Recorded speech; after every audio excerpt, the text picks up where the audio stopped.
This is a World War I era boxcar that can hold about 1,000 pounds of freight. And this is all the way back from World War I, 100 years ago almost. So you guys can go up in there and have a look around in it real quick and then come right back on out. Party!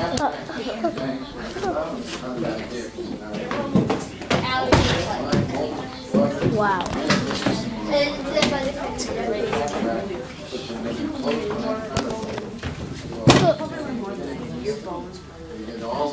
Train!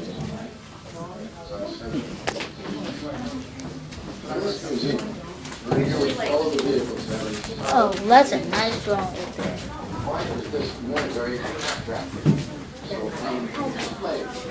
Sandy.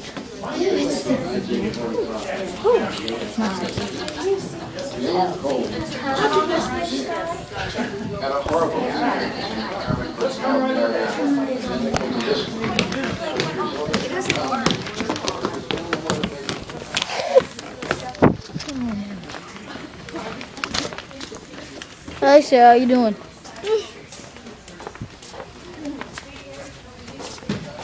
That was a cop. That's not good. Is it cool? Wow. Look This at car, this is car was built in 1978, whole and oil. it has never, ever Coke. been restored. Okay, so Now, here's the reason I bring you this. How many of you guys are 14? me. Wait, no, I'm almost 14. Okay. How many of you guys are 13? Me. So that means, what happens in 3 more years? You get to drive. One of the coolest experiences in in a 2 human being's life, years. as far as I'm concerned. I love to drive. Okay. I love road trips. There's something absolutely wonderful, freedom-giving about being able to drive. But there's a lot of caveats. I have a daughter who's going to be driving in 2 years. Woo! So Look there's at 2 that. things that she has to do. She has to learn to take care of the car. Excuse me. And she has to come ride with me on the ambulance. I work as a paramedic. She has to come ride with me on the ambulance for 6 months to see what happens when people don't pay attention to what they're doing. Oh, well, that's gonna be me. You do get a permit when you're 15, so she'll be starting to drive when she turns 15. Yeah. But here's the thing. The reason I show you this car, Mr. Galen Cole, you met Mr. Cole, right? The guy that started this museum? Yes. His wife, this was her primary car. She drove it for many, many years, and she put 80,000 miles on this car. It's never been restored.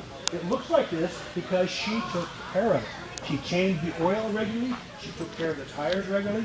She did all the maintenance things you have to do on a car. Any machine is like this. If you take care of any machine, it'll probably last you most of your life. Okay? And this car looks this good simply because she took care of it. They armor rolled the seats when they needed it, those kinds of things, and they kept it waxed. So that's the reason I show you this car, to show you. Does it have oil and gasoline?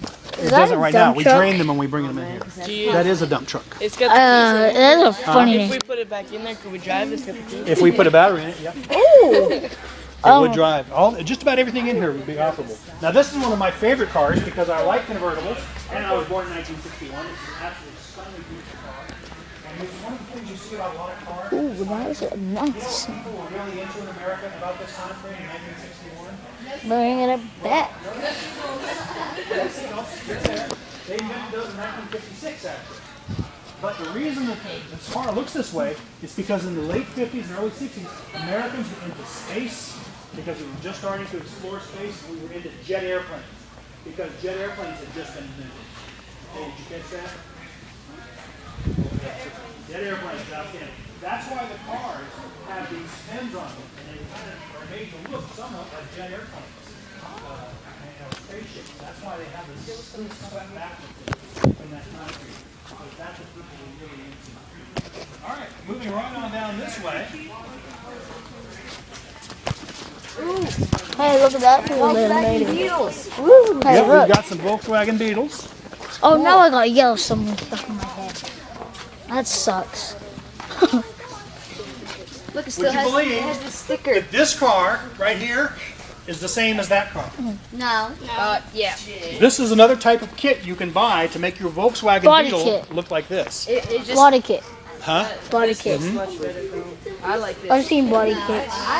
Okay. There's somebody in Millbridge named Corey I would drive this for my who's first a body kit on his own car. Makes it look cool. 03, Yeah, I know. I was just saying that they still have the sticker for them. That's probably when they brought it. MG. Yeah. Oh look, it's got a lady on the front. Hi, little lady. No, King. The King. 01, 02. 1964 King Midget. Oh, oh.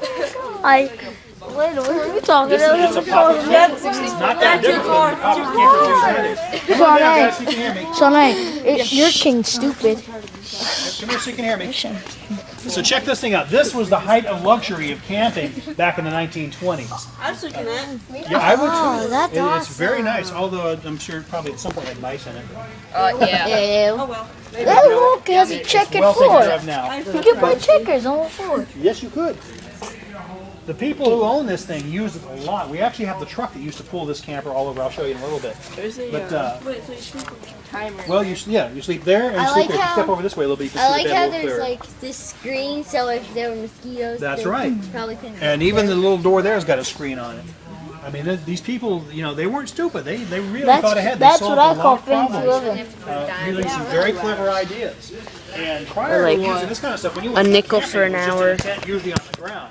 Token for an Somebody came up with this idea. They used already model broken. wheels on this thing and built it, and away they went. Oh, They ruined it. All right. Yeah, but money. oh yeah. Let's go for a ride. Look at them tires. Oh my god, it's black and white like me. Let's stop. Hey, you want a snowmobile out?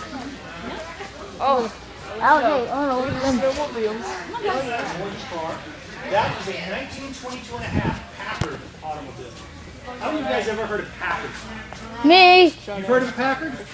I've heard of the Green Bay Packers. Okay, don't run anymore. Come back. I won't tell you about this. Treasure chest. Yes. Yeah, automatic Chest. transmissions came later. So, how many of you guys have heard of the Apple company?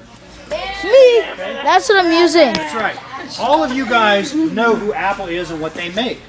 If you had been born in the 1920s, 1930s, Packard would be the same way. You would know who Packard is because they made some of the best cars.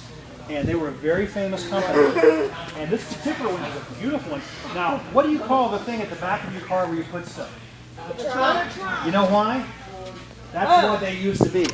This thing here, this thing with the handle, that's another seat. That's not a place to put stuff. That's called a rumble seat. But that's why they call them trunks, is because they used to actually strap a trunk on the back of the cars. Now this particular company, that company, yes ma'am.